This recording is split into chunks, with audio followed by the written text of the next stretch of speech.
హామీల్లో భాగంగా ఉచిత RTC bus ప్రయాణం తమ మెడకు ఉరిగా మారిందని ఆటో యూనియన్ సభ్యులు ఆందోళన చెందుతున్నారు. ఈ నేపథ్యంలో మండపేటలో ఆటో యూనియన్ సమావేశం మంగళవారం నిర్వహించారు. ఈ సందర్భంగా మహాజన సోషలిస్టు పార్టీ జిల్లా ప్రధాన కార్యదర్శి దూలి జయరాజు మాట్లాడుతూ, మహాశక్తి పథకం ద్వారా ఏపీ మహిళలకు ఉచిత బస్సు సౌకర్యం కల్పిస్తామని హామీ ఇచ్చిన టీడీపీ అధినేత చంద్రబాబు నాయుడు దానిపై పునరాలోచన చేయాలని సూచించారు. ఏడుద రోడ్లోని బస్ కాంప్లెక్స్ ఆవరణలో మండపేట నియోజకవర్గ ఆటో యూనియన్ సమావేశం నిర్వహించారు. సమావేశానికి బీజేపీ జిల్లా ఉపాధ్యక్షులు కోన సత్యనారాయణ, ఎంఎస్పీ నాయకుడు జయరాజుతో పాటు జనసేన నాయకులు ముఖ్య అతిథులుగా హాజరయ్యారు. ఈ సందర్భంగా జరిగిన సమావేశంలో ఏపీలో భవిష్యత్తులో జరగబోయే ఇబ్బందులపై ఆటో యూనియన్ నాయకులు, ఆటో కార్మికులు చర్చించారు. తెలంగాణలో ఉచిత బస్సు ప్రయాణం వల్ల అక్కడ ఆటో వాలాలు ఎదుర్కొంటున్న ఇబ్బందులను గుర్తు చేసుకున్నారు.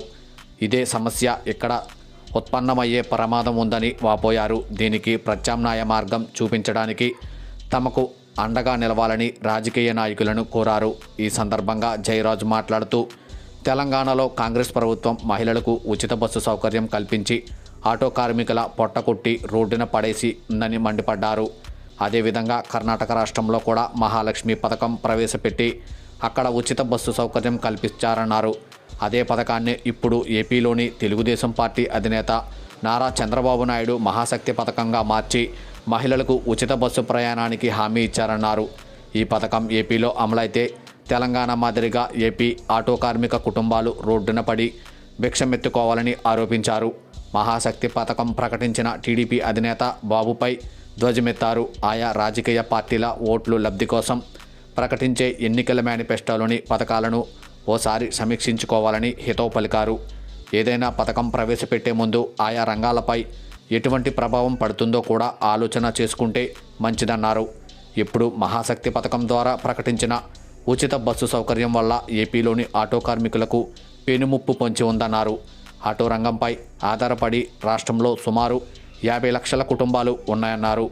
ఒక్కో కుటుంబం నుంచి 2 చొప్పున చూసుకున్న రాష్ట్రంలో 1 కోటి ఓట్లు ఆటో కార్మికులవే అని గుర్తు చేశారు.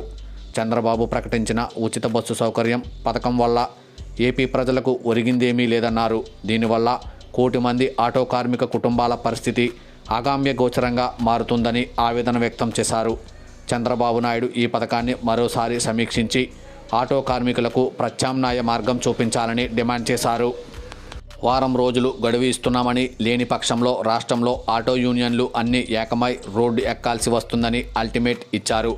వచ్చే సార్వత్రిక ఎన్నికల్లో ఏ రాజకీయ పార్టీ తలరాతనైనా మార్చే సత్తా ఆటో కార్మికులకు ఉందని హెచ్చరించారు.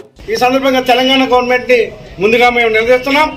అదేవిధంగా ఆంధ్ర రాష్ట్రానికి వచ్చేటప్పటికి 6 నెలల ముందే మహానగరంలో చంద్రబాబు నాయుడు గారు ఇక్కడ కూడా మహిళలకు ఆర్టీసీలో ఉచిత ప్రయాణాన్ని కల్పిస్తానని చెప్పి మహాశక్తి పథకంలో ఒక పథకం కింద ఆయన పెట్టడం జరిగింది.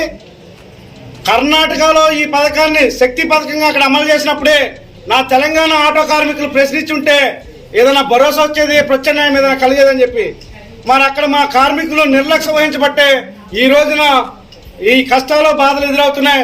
దాన్ని గమనించిన ఈ ఆంధ్రప్రదేశ్ ఉన్న నా ఆటో కార్మికులు మేల్కోవాలని చెప్పి మహాజన సోషలిస్ట్ పార్టీ ఎంఆర్పిఎస్ నుంచి నా ఎస్సీ బీసీ మైనార్టీలో 90% ఉండడానికి అవకాశం ఉంది. కాబట్టి ఖచ్చితంగా రాబోయే పెను ప్రమాదం నుంచి నా ఆటో సోదరులను కాపాడుకోవాలని చెప్పి ఈ రోజు ఈ సమావేశాన్ని పెట్టి మేము వాళ్ళు చైతన్యవంతులు చేసి ఏదైతే చంద్రబాబు నాయుడు గారు మరి మహాశక్తి పథకంలో ఉచిత మహిళలకి ఆర్టీసీ ప్రయాణాన్ని కల్పిస్తున్నాడో దానిలో ఇప్పుడు తెలంగాణలో మాకు జరుగుతున్న మా ఆటో రంగం కుదలేకపోతున్న విధానాన్ని గమనించుకుని మరి అక్కడే మరి ప్రత్యామ్నాయము ఏర్పాటు చేయకముందే మీరు 6 నెలల ముందే అక్కడికన్నా ముందే మీరు పథకాన్ని ప్రకటించారు. కాబట్టి మీరే మరి మాకు ప్రత్యామ్నాయంగా ఏం చేస్తారో, మా ఆటో రంగాన్ని, మా కుటుంబాలని, మమ్మల్ని ఏ రకంగా ఆదుకుంటారో చెప్పవలసిన బాధ్యత చంద్రబాబు నాయుడు గారి మీద ఉందని చెప్పి సడన్గా విజ్ఞప్తి చేస్తూ మీరు కానీ ఇక్కడ ఏమి మాట్లాడకుండా మీరు అధికారంలో రావడానికి ఉచిత ప్రకటన చేసుకుంటూ పోతే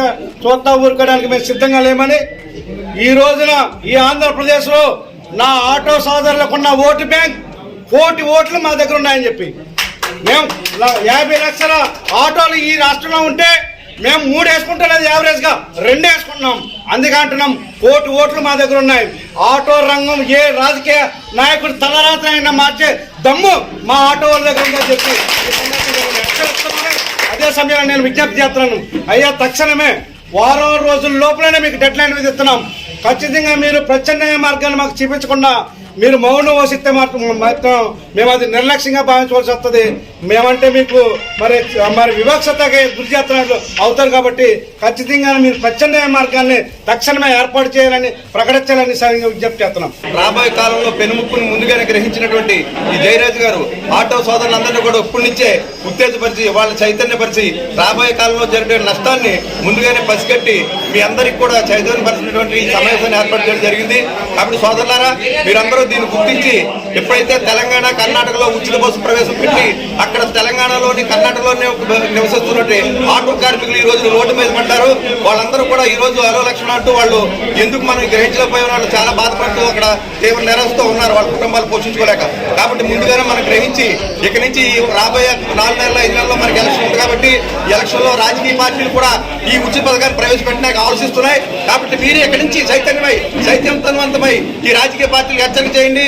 మీరు ఈ పథకాన్ని ప్రవేశపెట్టినట్టయితే మేము తిరగబడతాం, మిమ్మల్ని ఓడిస్తామనే హెచ్చరిక మీరు పెట్టినట్లయితే ఆ పార్టీలు ఈ పథకాన్ని దూరంగా పెడతాయి. కాబట్టి సోదరులారా, ఇక నుంచి ఈ ఉద్యమాన్ని జిల్లా వ్యాప్తంగా రాష్ట్ర వ్యాప్తంగా మీరందరూ సంఘటితమై దీన్ని ఎక్కువ పార్టీలకి గుర్తించే విధంగా మీరు ప్రయత్నించినట్లయితే ఇది గ్యారెంటీగా రాజకీయ పార్టీలు ఆలోచిస్తాయి. సోదరులారు, ఎక్కువగా నాకు ఈ కార్మిక సంఘాల్లో ఎక్కువ నా బీసీ, ఎస్సీ, మైనార్టీ వాళ్ళు ఎక్కువ ఉన్నారు. కాబట్టి ఆ సోదరులే నష్టపోతారనే ఉద్దేశంతో నేను బీసీ సంఘం తరఫున, బీసీ, ఎస్టీ, మైనార్టీ సంఘం తరఫున నేను ఇక్కడ ఇచ్చేయడం జరిగింది. ఆటో వాళ్ళందరూ రోడ్డు మీద బతికే పరిస్థితిలో ఉన్నామండి. మేము ఆటో వ్యాపారం చేసుకుంటే వేరే ఎటువంటి దాని మీద మేము ఆధారపడలేదు. మా కుటుంబాలందరూ ఆటో వేస్తేనే కానీ జీవించుకోలేని పరిస్థితిలో ఉన్నామండి. అయితే ప్రభుత్వం, మన ఉమ్మడి రాష్ట్రమైన తెలుగు రాష్ట్రం తెలంగాణ ప్రభుత్వం మహిళలకు ఆర్టీసీ బస్సు ఫ్రీ అని చెప్పారని అన్నారు. వాళ్ళ జీవితాలు రోడ్డు మీద పడ్డాయి. అదేవిధంగా ఇక్కడ కూడా ఏ ప్రభుత్వం అయినా సరే ఇటువంటి నిర్ణయం అయితే తీసుకుంటే మా జీవితాలు రోడ్డు మీద పడతాయండి. మీరిచ్చే పథకాలు ఏమైనా ఉంటే ప్రతి ఒక్కడికే లాభం కలగాలి, కానీ ఆ పథకం వల్ల కొన్ని లక్షల ఆటో వాళ్ళు జీవితాలు రోడ్డు మీద పడతాం అన్నది అది మంచిది కాదు. ఏ ప్రభుత్వం అయినా సరే ఇటువంటిది ఉంటే వెనక్కి తీసుకోండి. లేదంటే మా ఆటో వాళ్ళందరూ కూడా ఎటువంటివి ఎట్టిన ఏపీఎస్ఆర్టీసీకి ఉచిత మహిళలు పెడితే మేము వ్యతిరేకిస్తామండి. అలాగే మండపేట యూనియన్లో కాదు, నియోజకవర్గం కాదు, అన్ని విధాలుగా మేము ఒక సైన్ లాగా అయ్యి ప్రభుత్వానికి మాకు ఓడించుకున్నామండి. ప్రస్తుతానికి ఇది మీరు వెనక్కి తీసుకుంటే మాకు మేలు చేసినట్టు ఉంటుంది. మా జీవితాలు రోడ్డు మీద పడవు.